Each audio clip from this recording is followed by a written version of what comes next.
Hello, good afternoon. Welcome to JoyNews Today. We're coming to you live from our studios in Kokomlemi. We're on DTT because we're free to on DSTV channel 421 and Go TV channel 125. We are a home of independent, fearless, and credible journalism. Coming up this afternoon, attempt by NDC MP to get the High Court to order President Akufo-Addo to receive anti-LGBTQ bill passed by Parliament hit a snag as Attorney General files a last-minute affidavit in opposition to the MP's application. We'll take you live to the High Court for updates.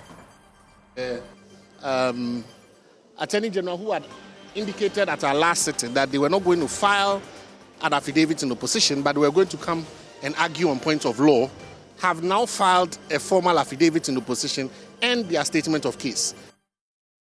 Also, residents of KJT staged massive demonstration over unreliable power supply after President Akufo-Addo commissioned the rebranded Ameri power plant in Ahomaso. The challenges that the people of Ashanti and indeed of other parts of the country have had to endure in very recent times over the supply of power.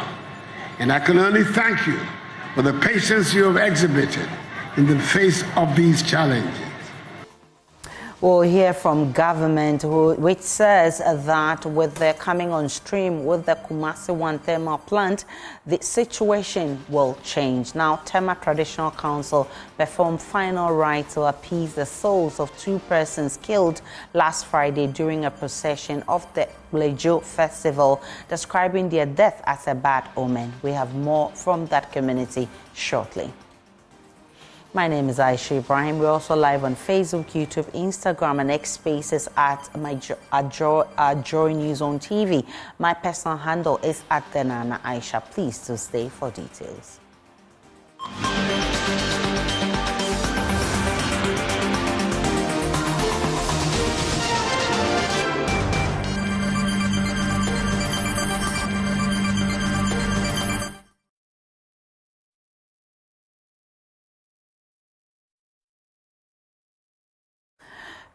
Many thanks for choosing us. A group calling itself Youth for Asante-Man has staged a demonstration in Kumasi in demand for a load-shedding timetable in the midst of recent unannounced power cuts. Clad in red, the protesters prevailed on the Electricity Company of Ghana and the Energy Ministry to ensure stable power supply. The protest was staged after President Akufo-Addo officially commissioned the Kumasi 1 thermal power plant aimed at improving access to power. My colleague Nana Boache-Yadom joined the protest in Kumasi. Clad in red and in loud chants, hundreds of people took to the principal street of Kumasi to demand a load-shedding timetable from the Energy Ministry and the Electricity Company of Ghana. Their major concern is that the current erratic or intermittent power cut is affecting their businesses. Some of them want the Energy Ministry and the ECG to immediately release a load-shedding timetable. All we are asking Nana Akufo-Addo is to give us power, that's all. Apart from that, there's nothing he can do for us. He should just give us power so we can go back onto our businesses and do whatever we want to do. That's all. So what we are telling Nana Akufo-Addo, the ECG, GREDCO, and all the independent power producers, that is that we need power. We need power. Businesses are collapsing. We need power. Leader of the group, Jerry James Suka, while addressing the protesters, says President Akufo-Addo has failed in the energy sector. He says the mismanagement of the sector has led to the current intermittent power cuts being experienced nationwide. The mismanagement of electrical power has resulted in frequent and prolonged power outages, commonly referred to as doomsday. These outages disrupt economic activities, leading to reduced productivity and increased operational costs for businesses. And now, doomsday no criteria first no, because here pers shadow snake ye die hu kwa befa so a ye de be adwuma. Umasi esisu ana eduma na crash. E crash a project awakoye nyina na asai.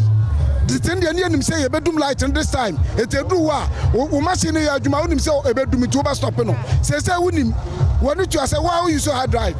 Udum pebe crash it. It say yenuma say it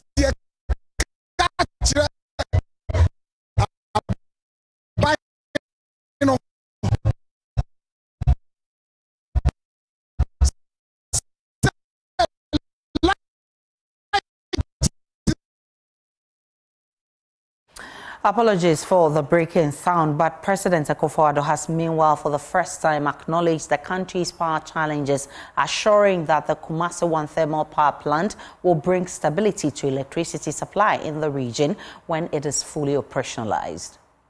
It is my expectation that with enhanced electricity supply, these enterprises will expand and offer further employment opportunities to our youth. Ladies and gentlemen, in the course of the last 7 years, my government has had the opportunity to translate promises and assurances into result-orientated projects, especially as the Ghanaian people have in clear and absolute terms demanded results that will transform the country for all. One such commitment is the delivery of affordable and reliable electricity to drive our nation's industrialization agenda and position Ghana to become a net exporter of electricity in the ECOWAS region. Our national electrification rate of 88.8% is one of the highest on the continent, and the goal is to have full electricity access by the end of this year.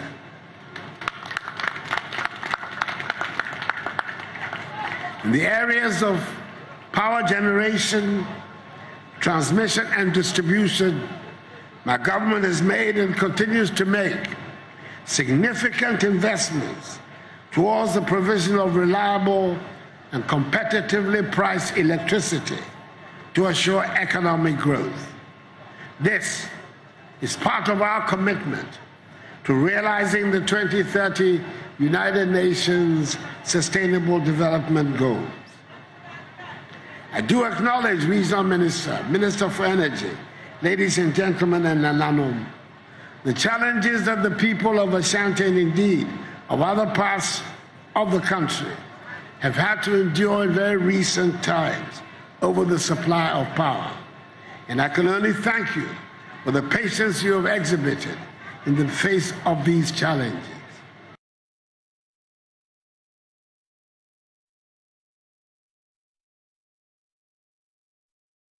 Well, later today, JoyNews will host some of Ghana's finest brains from the energy sector to find a lasting solution to Ghana's power crisis. It follows weeks of intermittent power cuts, with many Ghanaians asking for a load-shedding timetable to plan their lives. Head of JoyNews' energy desk, Samuel Kujubris, has been telling us what to expect at 6 p.m.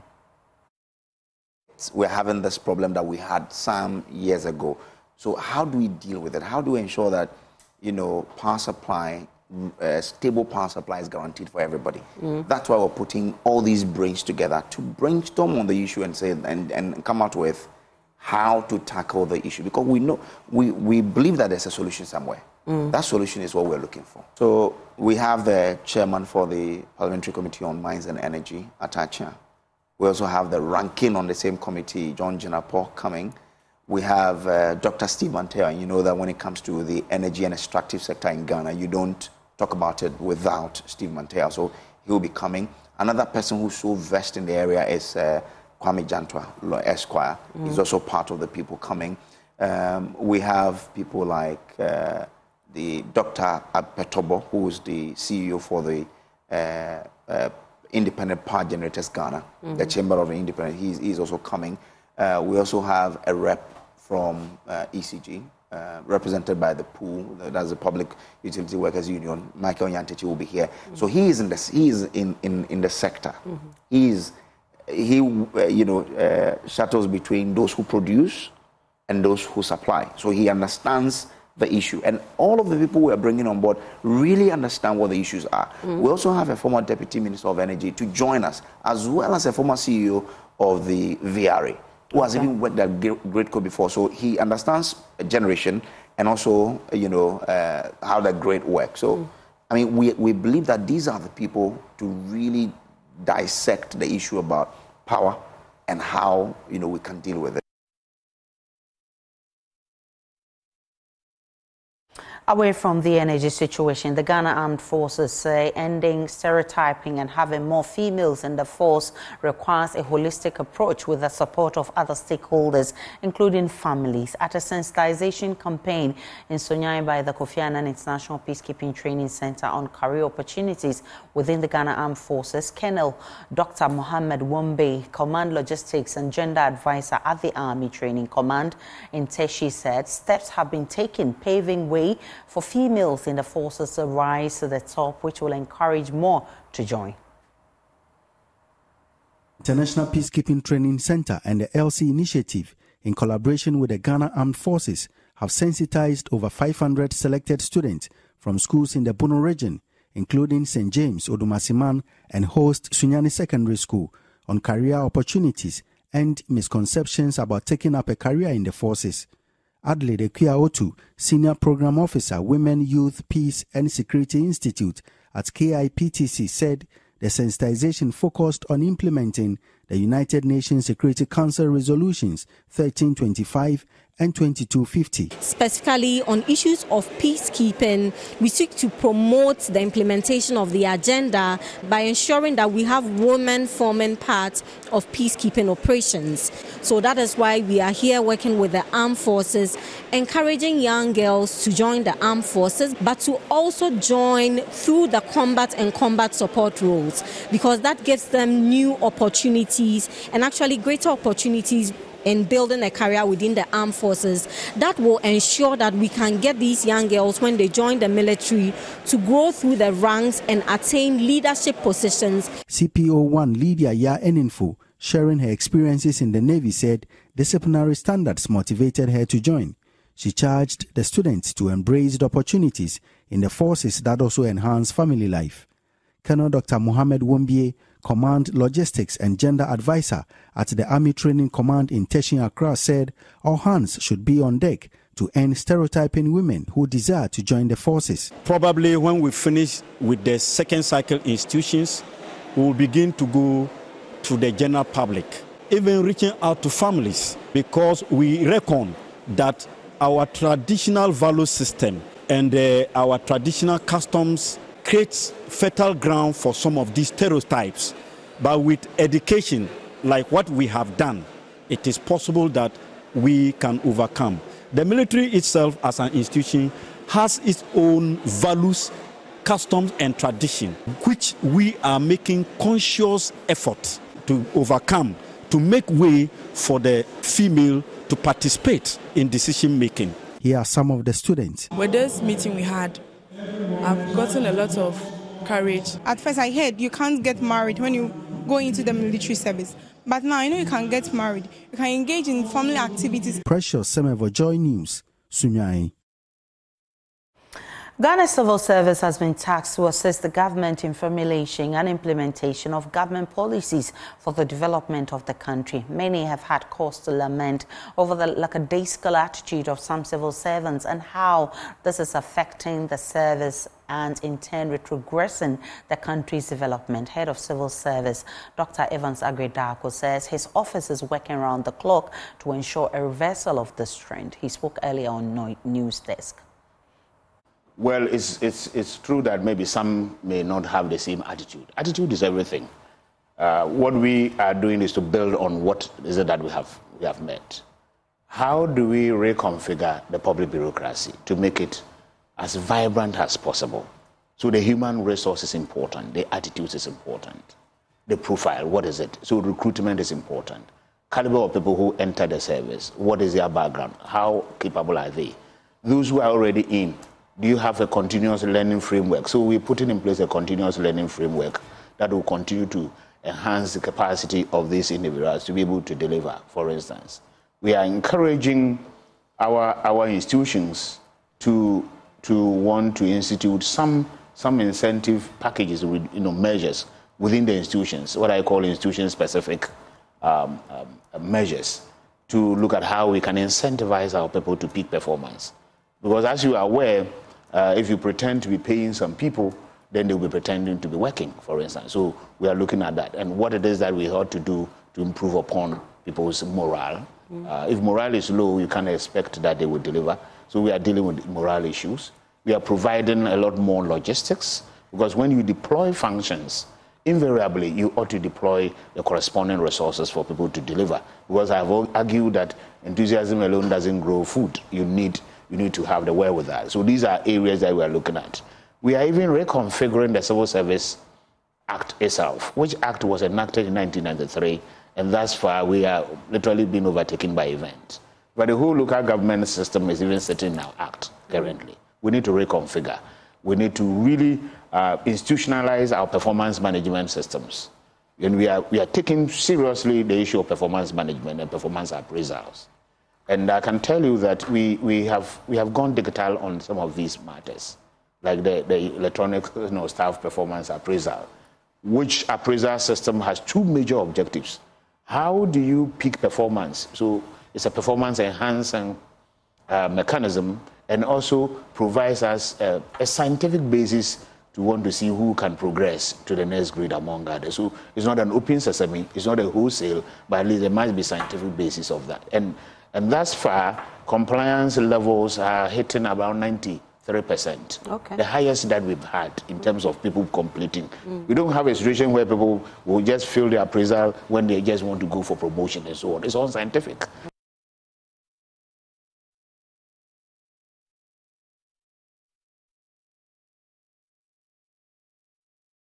The Movement for Change, the National Interest Movement, and other pressure and political groups on Wednesday formed an alliance for revolutionary change in the bid to break the NDC-NPP duopoly. The alliance seeks to bring renewed hope to many Ghanaians that had almost given up on having any credible alternative with candidates of substance in the 2024 elections. How are Ghanaians receiving this, and is this really the third force that Ghanaians have been yearning for? Senior political science lecturer at the University of Ghana, Dr. Kwame Asante, says the two major political parties, the NDC and the NPP, must feel threatened by this alliance.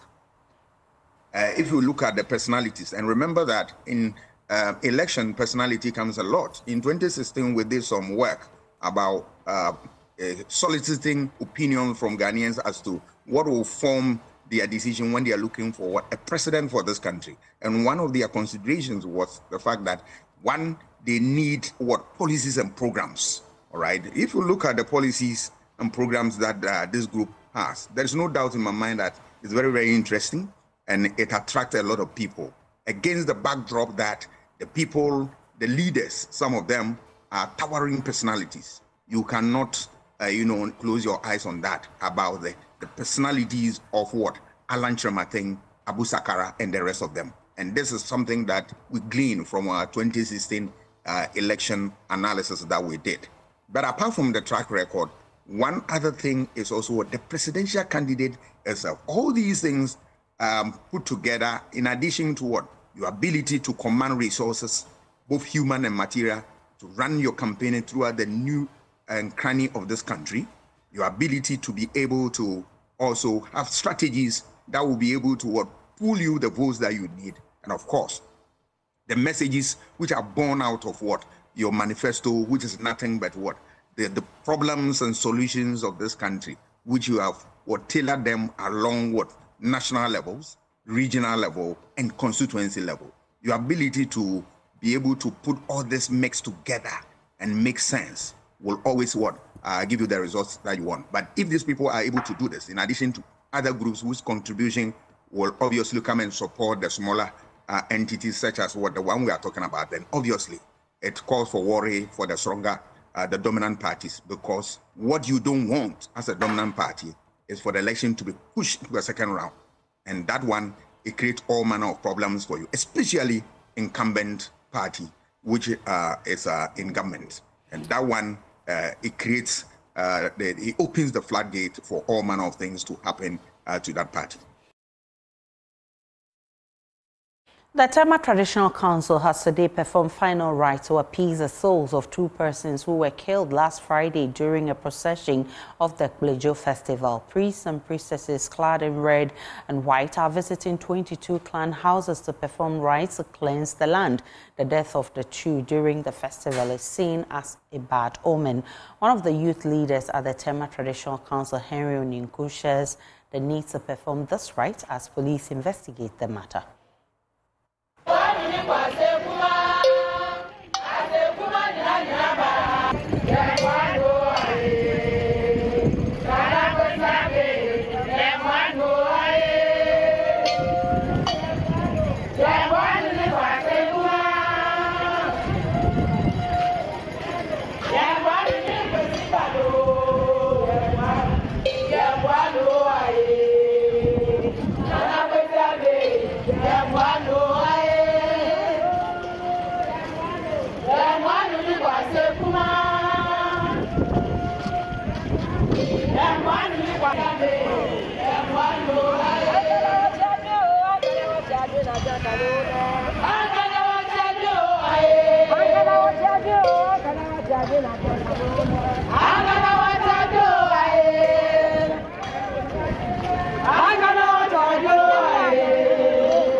Midday Henry Okoni, spokesperson for Tema Traditional Council, and I youth spokesperson for the Tema Traditional Council. I'm saying,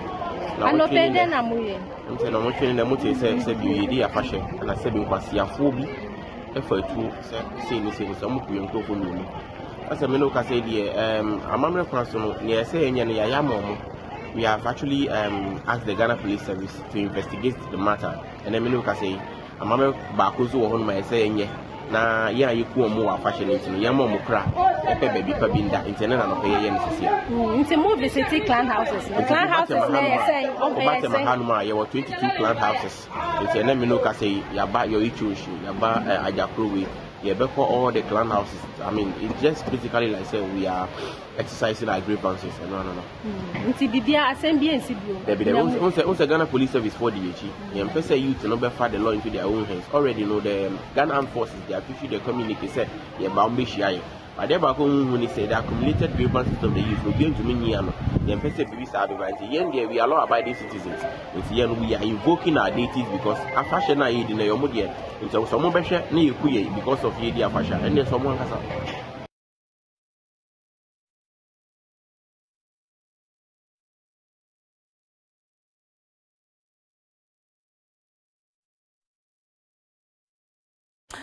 That was Henry Oninku explaining what the right was about, and he says that they believe the police will do a good job. Let's go to the court now, because the attempt by NDC MP for South Dai and co-sponsor of the Anti-LGBTQ bill, Roxanne Nelson Dafiameko, to get an Accra High Court to order President Akufo-Addo to receive the bill and signify whether he will sign or not has hit a snag. The MP is seeking an order of mandamus directed at the President and got the court to expeditiously hear the matter. Today in court, the Attorney General was expected to address the court on points of law, but only yesterday the AG's office filed an affidavit in opposition, which would delay the case a bit further. Member of our Legal Affairs Desk, Kweku Asante, was in court. He joins me with more on this one. Kweku, take us through the proceedings in court today. Today we expected the Attorney General himself or his representatives to come to court and explain why the court should not make an order directed at President Akufo-Addo to receive the anti-LGBTQ bill and act on it. But the Attorney General has elected to file a last-minute process which is going to delay the case a bit further. At the last time the court sat, the Attorney General and his representative did not give any indication as to whether or not they were opposed to this application. In fact, the only thing they said was that they were going to offer some legal expositions that will guide the judge in making a determination on this matter. But today, when the case was called in court today, the senior state attorney who represented Godfred Dame-Yeboah in court today said that the AG has now filed that affidavit in opposition and a statement of claim which has been served on the Member of Parliament and his lawyers in court this morning. And the lawyers say they will also, as it were, look at the processes that have been filed and make some responses. So Aisha, the case has now been adjourned to the 29th, where both parties would have all filed their processes by then. The court will then listen to them if they want to hear from them orally. And then, if the court elects to do so, can offer judgment the very day or adjourn for judgment. Is the lawyer of the MP happy with the way the case is going? Well, I've been putting some questions to Nick Akufo-Addo on what exactly the pace that the case is going. Mind you, this is a case they filed an order for expedited hearing to get the court to expeditiously hear the matter, and it's now slugging with a lot of adjournments every now and then. But Nick Akufo-Addo seemed to be satisfied with the way things are going. His lawyer for Ross and Nelson interference, and he says, so far, so good. A fresh matter, and we were to go by the normal court processes, we would actually not be in line to be heard by now. But as the court has been very gracious, because of the application for expedited hearing, as you can see, all of us are trying to file our processes on time.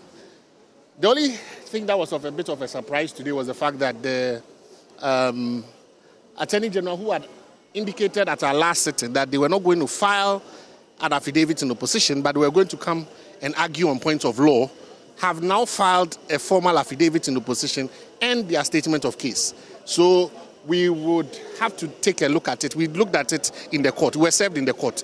So we had a look at it, and we believe that there are a few points that we want to deal with. And so we would file a response to it, which the court has graciously given us. And so barring, I don't think that there will be any reason why on the 29th we cannot move. We've already moved the motion, so then the court will take the motion. The court may decide to give a ruling on that day, depending on where the fact that we had all filed our processes, or if the AG or anybody wants to make a supplementary point, they will make the point. But as it is now, clearly we are on course. I believe that the motion is moving well.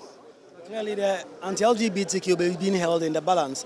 Your clients and the NDC MPs have made a strong case for why this must be expeditiously dealt with. The bill was passed somewhere in late February, early March. It's almost the end of April. There don't seem to be any decision on this. So some would say that whilst you want this expeditiously heard and decided on, there's really nothing going on. Oh, clearly there's a lot going on. We brought to the attention of the court the letter from the Speaker. We brought to the attention of the court the letter from the Speaker of Parliament. And so that was an important point because Parliament has responded to the letter from the Office of the President. And in our opinion, that even strengthens our point that without the intervention of the court, nothing would go on. So allow the court process to proceed. You have to get you see, a decision cannot be made when all the facts are not before the court. And so it will be unfair for us to let the court proceed when there are matters that are still outstanding that must be brought to the attention of the court. The AG has filed his processes. We filed our processes.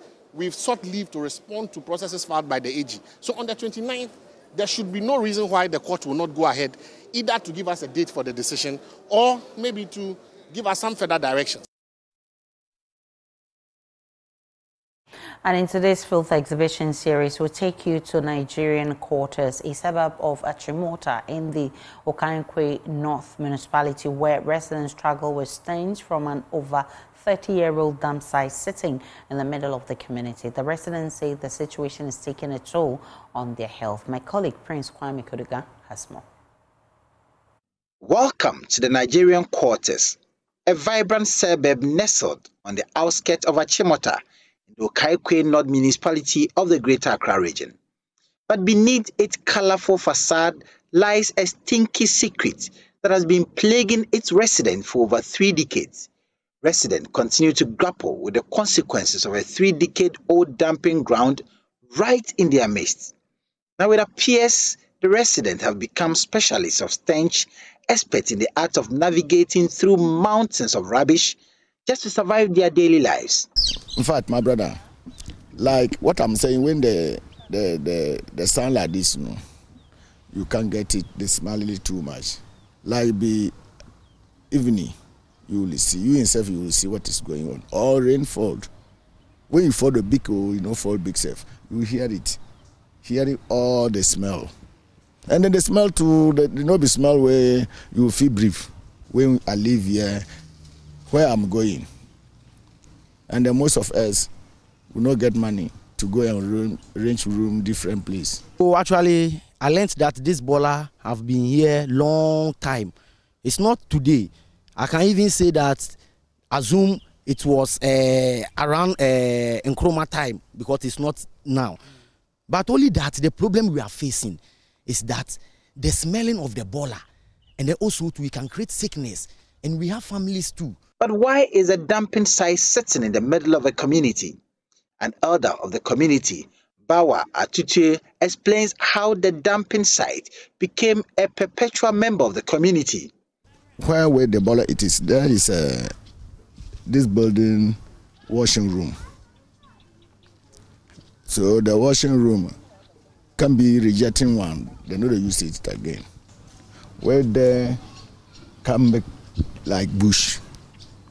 So when they starting put a bola, that time they we are annoying. Say if you are when they joke, there will be a bola. And truth, it will be a bola. In fact, when somebody was talking, you annoy the person and they hear it. See where we are. Here where would they chop? See that this is the bowl we were sitting. The woman here where you can chop. See the distance too. When we are eating, smelling it, everything.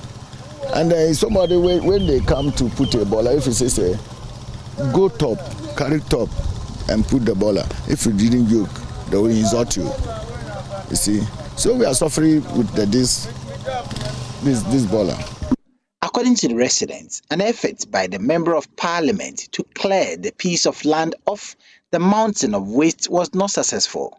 They now want city authorities to, as a matter of urgency, come to their aid and improve the sanitation in the area. Me buy no bola no sadia ete no sa na ete nsuo to a yantimin gina hakura abon kan ye kura na esa shopping ko for say ma mo fie bola ngu ha na o mo gaye sell bola no gusu da ho ya hu bia perform mo boya Ghana president ya pa choma no on boya na ye bre ye na yare ki usisi na oni sika obako hospital enye wuo na obawu nti sisi ya dan na so pa chopa se on boya na on ba yi sa bola na mai o mo forget politics na nyina ya Ghana ya fo omo boya na omo yi bola na mai na ekola no omo nyimba no yare bia nka obia mi gina o ni sika na yare ki me ba ai fa na mako min nya sika nko hwe no nti no ha ya na eso wo na bola da ho wo ba o nti min gina hansu to ha bon kan.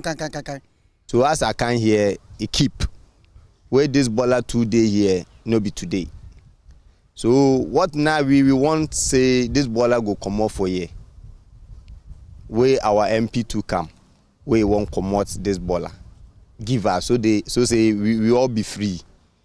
Where the time where our MP they bring the cars where they can promote this bola, we hear say the caterpillar where they come no, the caterpillar no go come again. Then can remove the bola give us.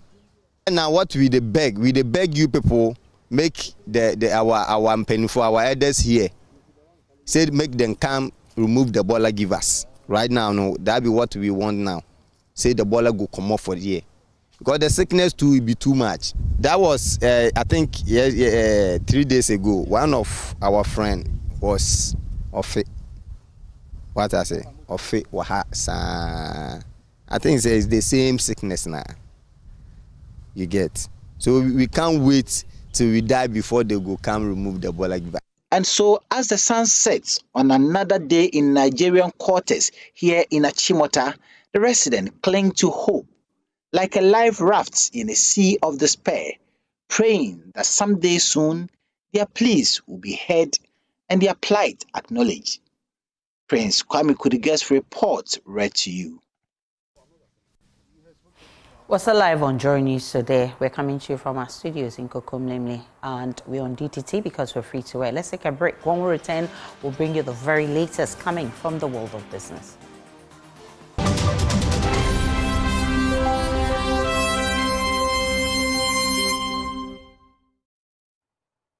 Hi, welcome to Business. My name is Darrell Kwal. The University of Development Studies is seeking to collaborate with the International Labour Organization's productivity ecosystems for decent work project to establish a share entrepreneurship resource center.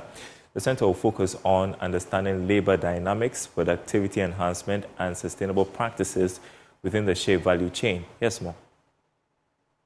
Despite its potential to enhance Ghana's non-traditional export earnings and to diversify the sources of the much-needed foreign exchange earnings, Ghana's shea industry remains underdeveloped.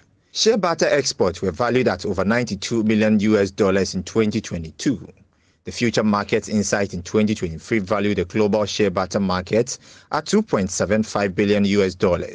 The figure is projected to reach $5.58 billion by 2033. We are going to initiate a project that will involve coming to you once again to collect vital information so that together we can prepare what may be called Northern Shea Enterprise Directory.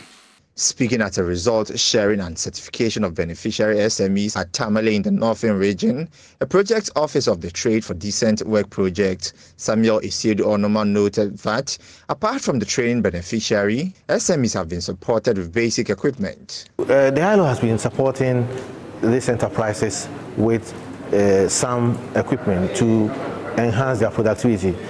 You know, this sector dwells a lot on simple equipment, but even though they are simple equipments, they help improve productivity. We have the millers, we have the crushers, we have the kneaders. The founder of the Agape Shea Butter Cooperative, Esther Namburi, said the training has helped reduce operational costs. My journey with ILO is that they train us on how to organize our processing centers and also how to treat our workers well, safety and health. They also train us on 5X. Even me, I always say that if I had gone through this training before starting my business, because when you look at the way we structured our facility, like the buildings. The International Labour Productivity Ecosystems for Decent Work is a multi-country program initiated by the ILO in 2021 with operations in Ghana, South Africa, and Vietnam. It is funded by the government of Switzerland and Norway and seeks to promote productivity growth for decent work. Now, as Ghana's cocoa sector is diminishing at a faster rate, the citrus and juice industry is likely to be the next game changer, as it currently stands to rake in over $300 million annually through exports. This could be the driver for economic transformation if the numerous opportunities within the sector are given the needed credit support. Here's more in this report. The fruit and vegetable sector is one of the biggest and diverse economic sectors in the world and occupies more land than coffee, cocoa, sugar, and soy. The fruit and vegetable sector can help agricultural industries in developing nations to stimulate economic growth and reduce poverty. Experts from the industry say Ghana stands to rake in over $300 million per annum from the processing of these local fruit for export if the citrus and passion fruit industry are merged together.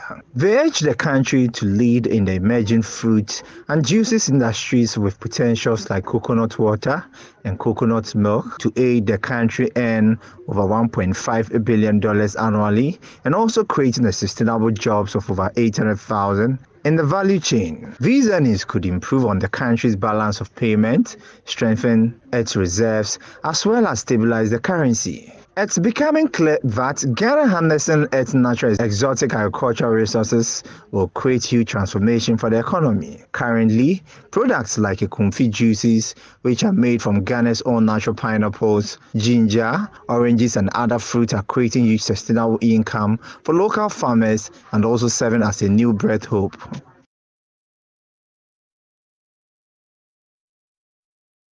And that's all for this segment. Sports is coming up next.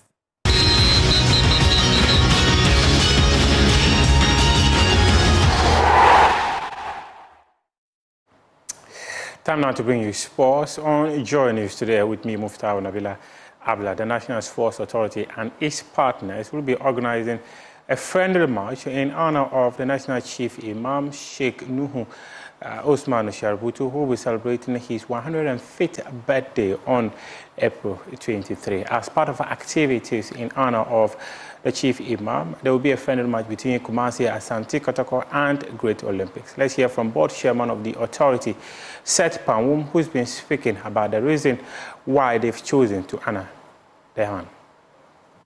In recognition of his long-standing years and service to Ghana and to mankind, 105 is a milestone. You know, when we went to have the discussion with him, he took us through memory lane, engaged us in a conversation of history from a period that some of us were not even born. You know, and the conversation was so lovely that we got to learn a lot in the few minutes that we had with him. And he never seized the opportunity. You could just know that the man is a symbol of peace. He never seized the opportunity to tell us the significance of living together, devoid of our political affiliations, devoid of our religious affiliations, devoid of our tribal allegiances. You know, he's preached peace and told us that, look, he reminded us that we are going into election 2024. And he doesn't want to see blood, to see death, to see injury associated with choosing the next leader of the Republic of Ghana. And he was very emphatic on this, you know, and you could just know that this is a man born of peace. And we were so delighted that he embraced the idea in totality. He blessed it and gave us the assurance that, in fact, it was our appeal that we want him to be present. He said he was going to be present. We said not only that, we also want him to exhibit the footballing skills he has shared with us, that he was also a sportsman, you know, in his growing years, these early years in life. And he said, he responded to our big brother, Sheikh, that he laughed. And that tells you that he looks at us undermining his energy.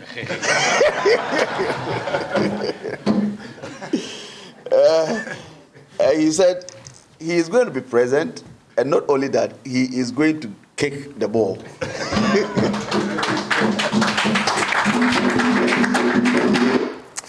Meanwhile, the Director General of the National Sports Authority, Doji Numekevo, has said that his outfit will get the Accra Sports Stadium ready to host the match involving Kumasi, Asante Kotoko and Great Olympics. For us as the National Sports Authority, we recognize the fact that the National Chief Imam stands for peace. And he is the symbol of everything that this country stands for: peace, unity, dignity, freedom, justice, fairness, and all the good accolades that you can think about. So for us, we are not only honoring him on his on the 23rd, on his birthday, but we are also doing something to bring peace. Because all these beautiful football matches that we see around Ghana would not be possible if this country does not know peace. And so we thought it wise to put this together to honor him and his birthday and to bring meaning to the things that he stands for. So I would want to say here and now that we are ever ready. We'll put all our facilities here at the Accra Sports Stadium at the disposal of the Chief Imam and his people and all the football teams for us to have a very successful game. And I think because it's the Chief Imam, we at the National Sports Council are going to go the extra mile, like we did for the finals of the All-African Games, to make sure that we have a very successful football match. And that's your sports for now. We do have more sports stories on myjoyonline.com.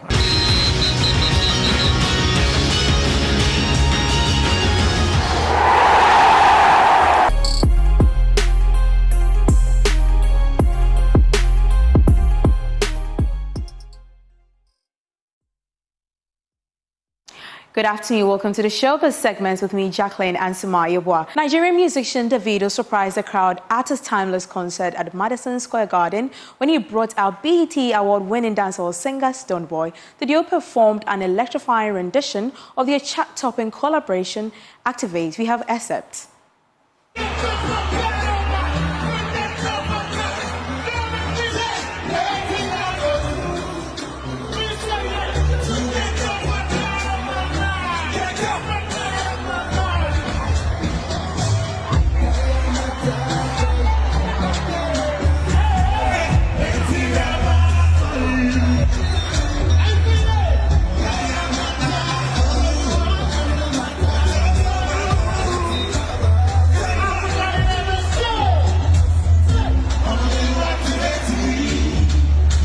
It's a wrap for the Showbiz segments with me, Jacqueline Ansuma. But Aisha, what was your favorite though?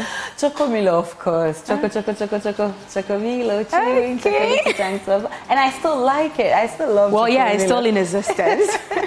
Right, thank you so much for bringing us Showbiz. That'll be 8 for the bulletin. My name is Aisha Brian. Log on to myjoyonline.com. There's more of the news and updates of all the developing stories. See you again at 2 p.m.